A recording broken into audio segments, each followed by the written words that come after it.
오늘 제가 준비한 영상은 영도고 1학년 내신에 대해서 좀 소개하는 어떤 영상을 준비했는데요.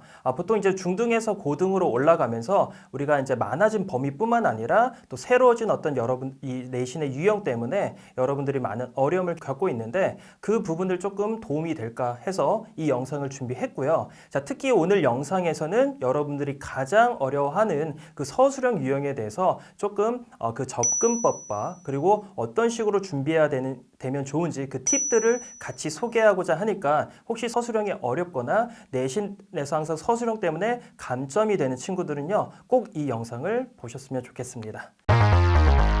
자, 그러면 오늘 구체적으로 준비한 영상은 어떻게 진행이 되냐면 첫 번째, 우리가 올해 1학기 때 봤던 중간고사와 기말고사 최신 경향을 반영해서 이런 서술형이 나왔다는 부분들을 일단 여러분들한테 소개를 하려고 합니다. 자, 그리고 두 번째로 각각의 유형에 대해서 우리가 유형별 접근법이 있을 거고요. 그 접근법에 따른 또 팁들이 있거든요. 그래서 그런 부분에 대해서 여러분들이 도움이 되는 어떤 팁들을 드리려고 합니다. 자, 그리고 마지막으로 이런 어떤 접근법들 또는 유형들이 있는데 과연 이현 어학원에서는 어떤 식으로 이런 유형에 대비를 하는지 그 대비 과정에 대해서 또 그 대비되는 과정과 관련된 자료들에 대해서 간단하게 소개하려고 합니다. 자, 우리 첫 번째 보면 첫 번째 유형은 요약 빈칸입니다. 자, 우리 요약 빈칸 유형은요. 아마 여러분들 모의고사를 풀어봤으면 우리 40번 지문에 요약 빈칸 형태의 객관식이 있죠. 자, 그 버전의 서술형이라고 생각하면 이해가 편할 것 같습니다. 자, 요약 빈칸은 자, 보다시피 우리가 맨 위에 있는 것처럼 여러분들이 이제 학습할 어떤 지문의 내용이 먼저 있고요. 이 지문에 대한 밑에 이 지문의 내용을 한 문장으로 어떤 보통 주제를 요약한 한 문장의 형태가 이루어집니다. 특히 이제 여기서 보다시피 빈칸은 보통 한 두 군데 혹은 세 군데까지 뚫려 있는데 이 빈칸을 여러분들이 아래와 같은 조건에 맞춰서 푸는 것이 바로 이 요약 빈칸의 문제라고 보면 될 것 같습니다. 자, 그러면 이 요약 빈칸에 대해서 여러분들이 어떻게 준비해야 될까? 그 접근법이 되게 중요한데요. 저는 항상 학생들한테 이제 얘기할 때요. 이 접근법에 대해서 중요성을 되게 강조합니다. 그 이유는 뭐냐면 우리가 어쨌든 내신이란 것도 제한된 시간 안에 풀기 때문에 올바른 접근법으로 풀어야만 가장 빠르고 가장 정확한 답을 도출할 수가 있기 때문이죠. 자, 그래서 첫 번째 우리가 어떻게 해야 되는지 그 첫 번째 어떤 접근 과정부터 보게 되면 여러분 일단은 요약문이라는 것도요. 하나의 어떤 문장이기 때문에 그 새로운 문장을 여러분들은 다시 분석을 해야 됩니다. 자, 그래서 그 분석을 통해서 여러분들이 먼저 해야 될 건 뭐냐면 지금 보다시피 절과 절 사이를 구분하는 것, 그리고 우리가 주어 동사 찾는 것, 우리가 보통 구문 분석이라고 하는 것들을 진행을 먼저 해주면 좋을 것 같고요. 자, 그 두 번째가 가장 중요합니다. 자, 제가 여기서 1번, 2번, 3번은요. 사실은 그 여러분들이 접근하는 어떤 순서에 대한 얘기이기도 하기 때문에 그런 의미로 봐줬으면 좋겠습니다. 자, 그럼 두 번째가 가장 중요한데 어떤 거냐? 자, 우리가 빈칸에 들어가는 형태를 체크하는 게 중요합니다.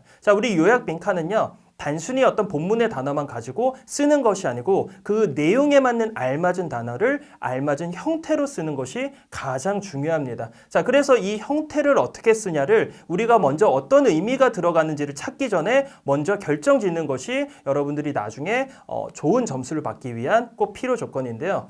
자, 보통 우리가 이 형태를 어떻게 체크해야 되냐? 위에서 구문 분석을 한 것을 토대로 빈칸의 앞뒤에 있는 형태를 우리가 보고 나서 그 다음에 이 빈칸에는 과연 어떤 품사, 어떤 형태를 쓰는 게 맞는 것인지 우리가 먼저 확인하고 또 써놓기도 해야 됩니다. 자, 예를 들면 우리가 보통 전치사나 관사가 뒤에 빈칸이 있다면 그 뒤에 명사를 쓰고요. 자, 그 다음에 이제 비동사 뒤에는 보통 형용사를 쓰는데 이 형용사에는 우리가 알다시피 동사를 활용한 분사도 포함됩니다. 자, 그 다음에 또 우리가 동사의 앞뒤에는 동사를 수식하는 부사를 쓰기도 합니다. 자, 이런 부분들은 여러분들이 시험에 들어가기 전에 다양한 빈칸 문제를 통해서요. 정확한 어떤 어형, 형태를 쓰는 것을 연습을 꼭 하는 것이 필요합니다. 자, 이어서 주의점에 대해서 좀 설명해 보도록 하겠습니다. 자, 여러분들이 2번까지 이제 알맞은 형태를 찾고 또 의미적으로 여러분들이 이제 찾아낼 때 이제 주의점인데요. 자, 일단 우리가 명사를 적을 때가 있는데 학생들이 항상 여기에서 간점이 많이 일어나는 부분입니다. 자, 어떤 거냐면요. 복수 형태로 썼어야 되는데 s를 붙이지 않았다거나 하는 부분이거든요. 자, 그러면 우리는 사실은 원어민이 아니기 때문에 어떤 명사가 셀 수 있는 가산 명사인지 불가산 명사인지 알기가 어렵습니다. 자, 그때 우리가 뭐를 참고해야 되냐면요. 우리는 본문에 있는 단어를 갖고 오기 때문에 본문에 그 단어가 써 있는 부분을 정확히 봐서 그대로 갖고 오면 됩니다. 예를 들어서 본문에 s가 붙어 있었다면요. 그 명사를 쓸 때도 s를 꼭 붙여서 쓴다라는 거죠. 자, 우리 두 번째로요. 자, 우리 주어가 대명사인 경우가 있습니다. 자, 주어가 대명사인 경우는 보통 이제 그 문장 안에 그 대명사에 해당하는 명사가 있는데요. 그 명사를 꼭 찾아야 됩니다. 그 이유는요. 보통 그 대명사 뒤에 빈칸이 있어서 동사구부터 쓰는 부분이 많이 나오거든요. 자, 우리 그 동사를 쓰기 위해서는 당연히 주어가 정확히 뭔지 알아야 되지 않겠어요? 그래서 꼭 대명사가 있으면 뭔지 찾아라. 마지막으로 여러분 동사 쓸 때 당연히 우리가 수와 시제를 고려해야 됩니다. 자, 그러면 앞에서 우리가 요약 빈칸에 대해서 접근법에 대해서 알아봤는데요. 그럼 그것을 활용해서 우리가 실제 문제에서는 어떻게 적용되는지 간단하게 살펴보도록 하겠습니다. 자, 그럼 우리가 아까 제가 첫 번째 방법은 요약문의 어떤 구조 분석을 하라고 했었습니다. 자, 여기 보면 여기 by부터 여기 있는 커마까지가 by가 이끄는 전치사 구였고요. 자, 그 다음에 여기 you가 동사, 주어, 그 다음에 can get over이 첫 번째 동사. 자, 그 다음에 and 다음에 successfully cope with가 우리가 동사 두 번째 and로 병렬 연결된 두 번째 동사였고요. 자, 그 다음에 여기 관계사 절이 앞에 있는 circumstances라는 명사를 꾸며주고 있었습니다. 자, 이런 식으로 간단하게 구조 분석을 하고 나서 우리가 빈칸의 앞뒤 내용을 통해서 어떤 품사가 들어오는지 결정하라고 했었습니다. 자, 여기 where이라는 관계부사가 나왔었습니다. 자, 우리 관계부사가 나왔으니까 뒤에 완전한 문장이 나와야 되고요. 이미 you라는 주어가 있기 때문에 A에는 동사구가 나오게 됩니다. 자, B를 보면요. 앞에 지금 in이라는 전치사가 있었어요. 제가 전치사가 나면 뒤에 뭐를 쓰면 된다고 했죠? 명사를 쓰면 된다고 했잖아요. 그렇죠? 자, 이런 식으로 동사와 명사 표시를 먼저 해줘야 됩니다. 자, 그리고 우리가 의미적으로 찾아야 되는데요. 자, 원래 의미적으로 이 부분에 우리가 거절을 당하다라는 부분이 왔었어요. 그래서 우리가 정답은 get rejected가 나왔고 본문에서는 getting 이란 부분이 돼 있어서 getting을 우리가 get으로 동사로만 바꿔줬었으면 됩니다. 자, 그 다음에 우리가 unfavorable 이 부분을 우리가 이제 명사 형태로 써야 되는데 이미 앞에 not이라는 부정어가 있기 때문에 여러분들은 favor이라는 명사만 적었으면 됩니다. 자, 그러면 우리가 이제 앞에 유형 접근법과 그에 따른 우리가 이제 실제로 적용되는 부분을 살펴봤는데 그럼 이 언어학원에서는 어떻게 이 부분을 준비했었냐? 자, 제가 실제로 우리 1학기 때 직전 보강 시간에 학생들과 같이 공부했던 자료를 갖고 왔습니다. 자, 우리 똑같은 지문을 갖고 왔는데요. 지금 여기 보면요. 지금 여기 문장의 10번 부분이 방금 해당하는 요약 빈칸의 부분을 얘기하고 있고요. 이미 여기에서도 제가 서술형 및 빈칸 후보 문장이라고 적어 놨었습니다. 자, 그래서 보면 지금 이 부분 제가 체크한 부분에서 get rejected라는 부분에 대한 해당하는 부분이 있었고요. 자, 그 다음에 마지막 체크한 이 부분에 unfavorable 이 부분이 있었죠. 자, 그래서 제가 다시 한번 얘기하지만 서술형 부분 여기서 나올 수 있다라고 체크하라고 강조했었고요. 자, 실제로 우리가 지금 제가 이제 요지로도 줬었는데 여기 이미 정확히 이런 부분이 나와 있습니다. 보면 situations where 아까 그 부분이 그대로 나왔고요. 그 다음에 네가 get rejected 여기서 거절을 당하는 상황이기 때문에 우리는 무조건 수동태로 써야 됩니다 라고 제가 강조를 했었습니다. 자, 우리 영덕고 서술형 두 번째 유형에 대해서 같이 살펴보도록 하겠습니다. 자, 두 번째 유형은요. 조건 영작이고요. 조건 영작 중에서도 어법을 활용한 어떤 조건 영작입니다. 자, 문제 형태는 우리가 앞서 봤던 요약 빈칸과 비슷하고요. 자, 글에 본문 내용이 있고, 자, 여기에서는 이제 조건이 바로 나옵니다. 자, 보통 조건을 우리가 잘 읽어야 되는데요. 자, 그리고 그 밑에 여러분들이 조건에 해당하는 거 밑에 보기가 있고요. 이 보기에서는요, 어떤 단어들이 주어집니다. 자, 그러면 여러분들은 이 단어들을 활용해서 쓰되 이 단어만 가지고 쓰는 건 아니고요. 그 외의 단어를 어법과 문맥에 맞게 우리가 본문에서 보통은 추가시켜서 쓰는 경우가 많습니다. 자, 그러면 우리 이 조건 영작, 어법 활용한 조건 영작을 어떻게 접근하고 준비해야 될까요? 자, 보면 항상 조건 영작은요, 무조건 여러분들은 조건을 명확하게 파악을 해야 됩니다. 자, 우리 서술형이라는 것은요, 그 내용에 해당하는 문장을 어떤 형태로든지 여러분들이 쓸 수 있기 때문에 학교에서 출제하고 채점하는 입장에서는 어려울 수 있기 때문에 조건을 주어주고요, 어떤 기준에 맞는 어떤 규격에 맞는 형태로 항상 쓰게끔 제시가 됩니다. 자, 그래서 항상 그 출제자가 의도하는 조건에 맞춰서 쓰는 거 중요합니다. 그래서 예를 들면 뭐 보기의 단어를 어떻게 활용을 해야 되고 또 단어 개수는 어느 정도 써야 되고 또 추가 단어가 혹시 있는지 여부를 여러분들이 면밀히 살펴봐야 됩니다. 자, 그리고 그 다음에는요, 의도 파악입니다. 자, 어쨌든 선생님이 요 단어들을 이 조건을 가지고 쓰게끔 하는 의도가 있을 텐데요. 자, 여기서 뭐라고 했습니까? 어법 활용이라고 했잖아요. 그렇죠? 여기서 의도를 파악하다는 얘기는 여러분들이 선생님이 여러분들을 통해서 어떤 어법을 활용해서 이 단어들을 쓰라는지를 의도를 파악하라는 의미입니다. 자, 보통 이 의도를 파악하기 위해서는요, 우리가 이제 기존의 문장을 다시 해석하고 어떤 어법을 통해서 작성해야 되는지 일단 먼저 체크가 필요하고, 자, 두 번째로는요, 항상 문제 안에 답이 있다라고 생각을 합니다. 자, 우리 보기 속에 있는 단어가요, 어떤 어법을 활용해라라는 직접적인 얘기가 아닌 우회적인 힌트가 될 수 있거든요. 여러분들이 이 부분을 찾는 게 바로 포인트고요.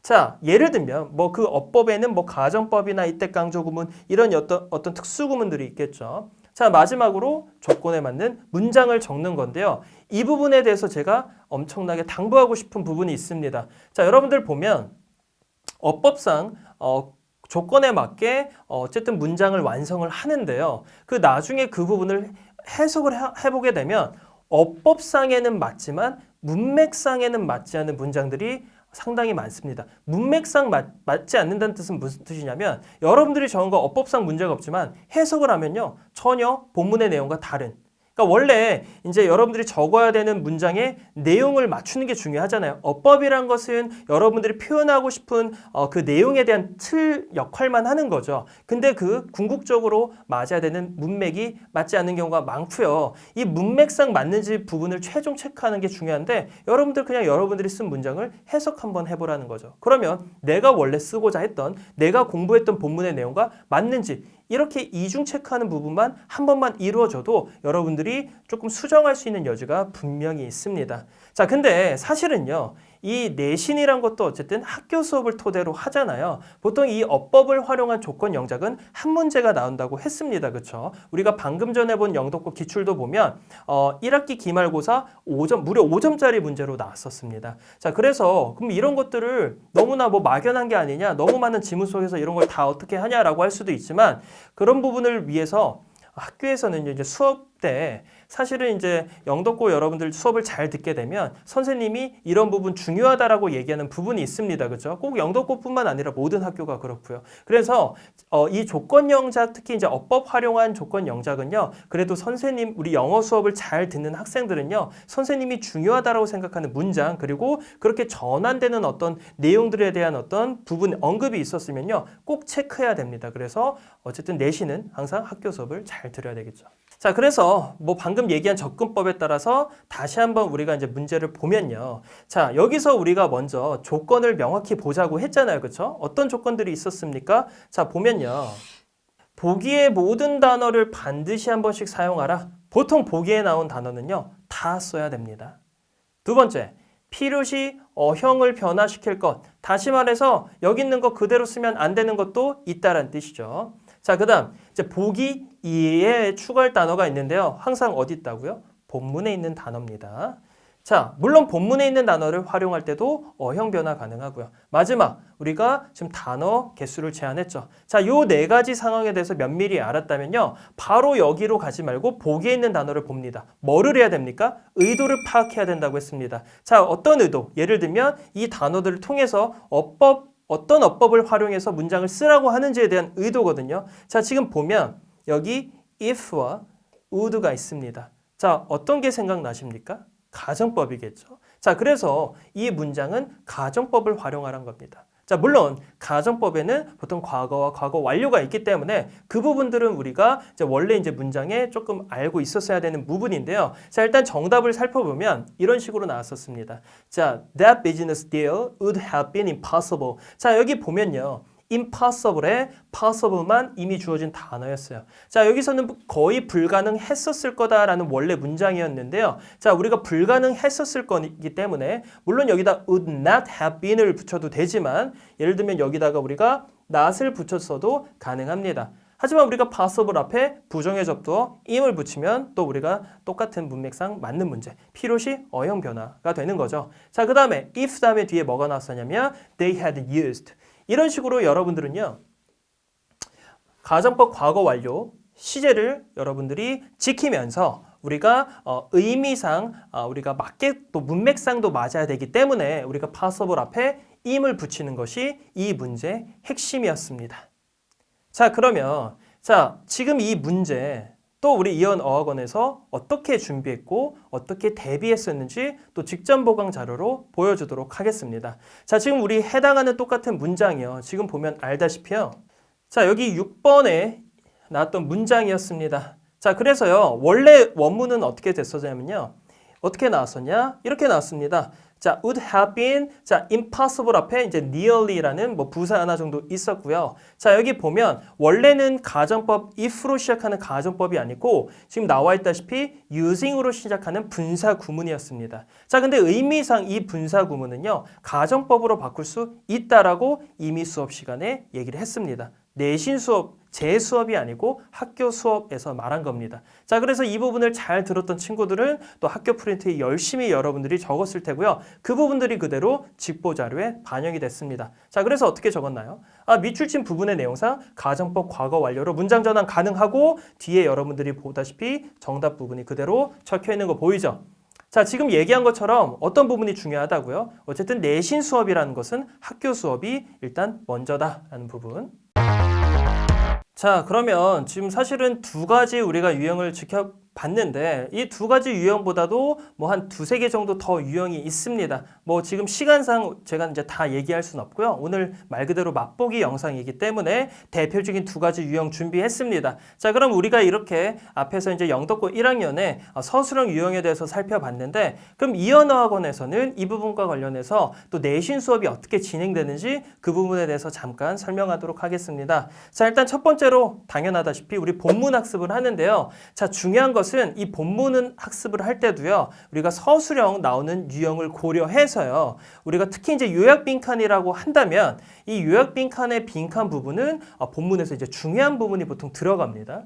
그래서 우리가 보통 이 중요한 부분 어떻게 또 얘기하냐면 키워드라고 하죠. 그래서 우리가 키워드 학습을 하게 됩니다. 자, 그리고 이 키워드라는 부분은요, 요약 빈칸에서 보다시피 다양한 어형의 형태로 빈칸에 들어갈 수 있기 때문에 키워드가 뭔지를 아는 것과 동시에 그 키워드들이 어떤 식으로 형태 변화를 하는지도 같이 살펴볼 겁니다. 여러분 영덕고 1학년 학생들 그 학교 학습지를 보게 되면 그 키워드를 쓰게끔 돼 있는 게 보이거든요. 그 부분들이 바로 내신 시험과 절대로 무관하지가 않습니다. 자, 그 다음에 두 번째는요, 우리가 중요한 단어들의 유의어와 반의어를 학습을 합니다. 이 유의어 반의어는요, 이제 객관식에서 이제 내용의 변형이 많이 일어나거든요. 그 부분에 대한 어떤 대비라고 보면 될 것 같고요. 자, 그 다음에 이 부분이 중요합니다. 자, 모든 지문에 대한 요약문을 제시를 합니다. 이 요약문은요, 단순히 주고 써라가 아니고요. 학습을 한 이후에 문제 형태를 통해서 우리가 practice 형태로 갑니다. 자, 그래서 여러분들은요, 학습의 형태이기 때문에 어떤 문제 형태로 풀기도 하지만요. 여러분들이 그 다음 시간에 진행되는 DT에서도요. 이 요약문이 들어가서 여러분들이 계속해서 반복 학습할 수 있도록 유도를 합니다. 자, 그 다음에 방금 얘기한 것처럼 이 리뷰 부분인데요. 자, 우리가 보통 데일리 테스트 뭐 하는 것들은 되게 일반적이잖아요. 자, 거기다 추가해서 CT라는 게 있습니다. CT라는 건 뭐냐면 뭐 우리가 이제 cumulative test라고 해서 그러니까 누적형 테스트입니다. 우리가 내시는 범위가 많잖아요. 그러면 새로운 지문을 공부하다 보면 이전에 학습한 것들은 보통 까먹기 마련인데 이제 그 부분까지도 우리가 커버할 수 있는 그러니까 누적형 배운 것들을 매주 갈수록 그러니까 우리가 예를 들어 5주를 준비한다고 하면 1주와 2주, 2주와 3주 갈수록 우리가 지문의 개수가 늘어나는 만큼 여러분들이 테스트에서 볼 수 있는 지문의 개수도 그만큼 늘어난다라고 생각하면 좋을 것 같습니다. 자, 그 다음에 마지막으로 매주 서술형 프랙티스를 진행합니다. 자, 여러분들 사실은 제가 서술형 이게 유형이고요. 이런 접근법이 있고 이렇게 풀면 됩니다라고 간단하게 말했지만요. 그렇게 간단하지가 전혀 않습니다. 당연히 반복적인 학습이 매우 중요한데요. 그 반복 학습을 위해서요. 첫 주부터 끝 주까지 매주마다 여러분들은 이 서술형을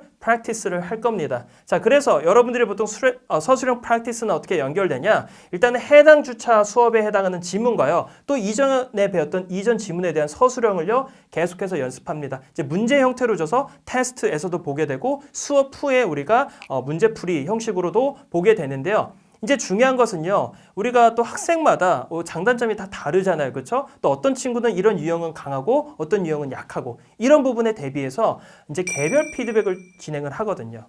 자, 그래서 이제 문제풀이 시간에 서로 이제 풀고 있으면 제가 돌아다니면서 풀이 방식들을 보고 또 정답을 도출하는 과정과 그 정답의 결과를 보면서 피드백을 줍니다. 그래서 유형별 그리고 개인별로 장단점에 대해서 파악을 하고 당연히 그 부분에 대한 솔루션까지 제공을 합니다. 이야, 대박이네. 자, 그래서 이런 식으로 이현 어학원에서는요, 내신 그리고 더 나아가서 서술형까지 한 번에 5주 동안 반복 학습을 통해서 준비를 하게 됩니다. 자, 지금 이현어학원에서 준비하는 내신 과정 방법에 대해서 얘기했는데 간단하게 그럼 어떤 자료들을 가지고 하는지 살펴보도록 하겠습니다. 자, 지금 보시다시피 이제 왼쪽 부분은 어떤 거냐면 우리가 보통 이제 수업 후에 여러분들이 이제 그 해당 주체에 대한 수업에 대해서 복습하는 과정에서 이제 보통 풀게 되는 문제인데요. 또 보면 여기 이제 모든 지문에 대해서 이런 식으로 어떤 요약 빈칸이 항상 들어가게 됩니다. 자, 그래서요, 뭐 한 지문마다 하나의 요약문뿐만 아니라 다양한 요약문을 통해서 우리가 똑같은 지문도요 여러 가지로 얘기할 수 있잖아요. 그렇죠? 그래서 그 다양하게 얘기할 때 또 다양한 형태로 또 얘기하게 되는데 그 각각의 다양한 형태에 대한 연습과 또 다양한 키워드들이 또 이런 요약 빈칸에 쓰일 수 있구나라는 부분을 다 우리가 준비하는 과정을 갖게 되고요. 자, 우리가 보통 이제 여기 오른쪽에 있는 부분은요. 이제 내신이 이제 끝 무렵에 우리가 이제 총괄 테스트라고 해서 여러분들이 배웠던 모든 것들에 대해서 실전형 문제가 나옵니다. 자, 물론 이 실전형 문제에서도요. 빠질 수 없는 것이 여기 보다시피 이런 요약 빈칸에 해당하는 부분입니다. 자, 그래서 계속 얘기하지만 서술형 어렵죠. 그 어렵기 때문에 첫 주부터 끝 주차까지 우리는 계속해서 반복해서 지겨울 정도로 그 해당 지문에 대한 키워드를 학습하고 실전 어떤 적용 문제들을 통해서 우리가 정답으로 도출되는 과정까지 계속해서 반복적으로 다루게 됩니다. 네, 지금까지 영덕고 1학년 내신 특히 이제 서술형에 대해서 같이 살펴봤습니다. 자, 우리 서술형이라고 하면 항상 거부감이 생기고 어렵기 마련인데 이런 식으로 우리가 각각의 유형들을 세심하게 살피고 또 어떤 식으로 접근을 해서 어떤 팁들을 활용해야 되는지를 숙달을 하고 나면 실제로 여러분들이 몇 번만 반복 학습을 하면 여러분들도 차근차근히 할 수 있는 기틀이 됩니다. 자, 그렇기 때문에 절대로 서술형 포기하지 마시고요. 우리 끝까지 잘 준비해서 항상 여러분들의 내신에 좋은 점수가 있기를 바랍니다. 감사합니다.